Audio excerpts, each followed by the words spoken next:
Good evening, guys. Dinner time. Today, I have a very special dinner. Sira na naman ang diet ni MJ. Ito, pakita ko muna si healthy muna. My favorite rocket leaves for the rocket salad. And then, ito, tingnan nyo. Ano to? Kamatis, Bombay, ahos. Alam na this. Patis at saka suka. Alam na this. Ano ang ulam? Charan. Jap. May nakita kong bango sa market last weekend. So, naisipan ko siyang marinate. Tapos, kasi yung ano ko, yung batag dito, yung air fryer ko is may grill din siya. So, hindi ko siya in-air fry.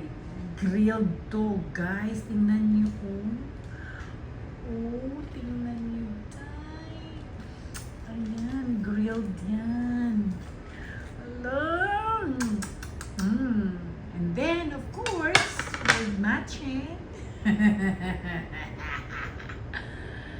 Zero sugar daw, sabi nila. Pero sabi naman kasi ni Dr. Alvin, paminsan-minsan ng coke daw, okay lang daw yun. Basta wag daw everyday. So, yun. Kaya, mag-coke tayo tonight. So, ito yan, guys. Oh, yan. This is my dinner. So, kain tayo, guys. Unang subo. Sarap. Sarap nito, ano?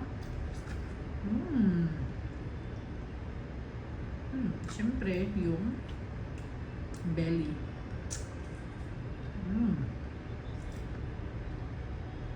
Oh my God. Yummy. Yummy, guys. Tingnan mo yung belly niya. Ang taba. Kasi ang laki nito. Isang bangus, parang nasa almost 1 kilo siya. Or more than ata. Alam, sarap. And of course, ito. Favorito ko to. Sausaw.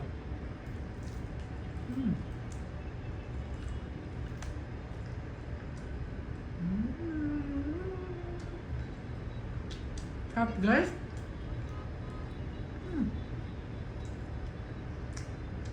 Sira ang jeta.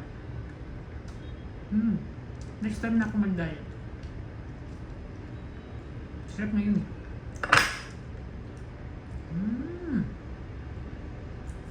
Bangus. Sarap nito. Sarap talaga nito ng rocket.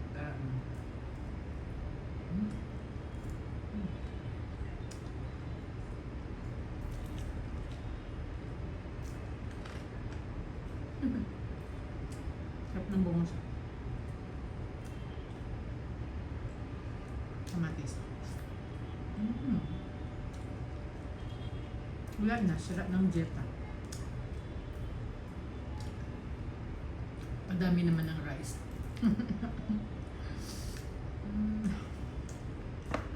Sarap yun. Tapos,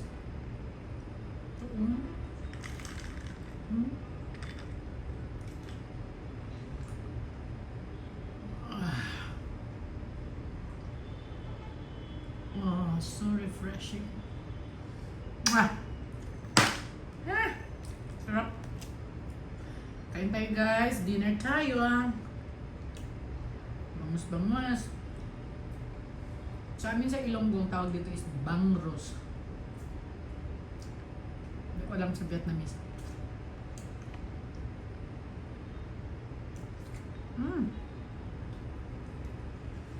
Sarap.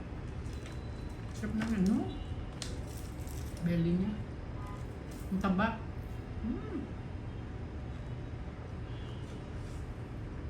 Mas maganda yung grill kaysa air fry. Although, mas okay na din yung air fry kasi hindi ka na kailangan mag-oil. Diba? At least, medyo healthy.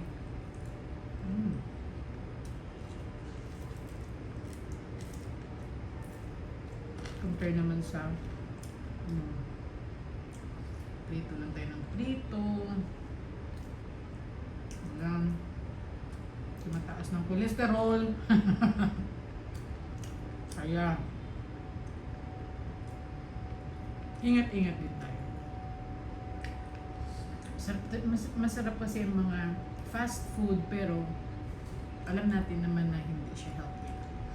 Ang daming mga MSG na ginagamit. Pero syempre, sasarap. Diba? So, buttercream. Sarap. Okay guys, see you next time. Enjoy your dinner. Hope you're having dinner with your family. Me, I'm alone here in Vietnam, pero okay lang. Alam ko naman kasi may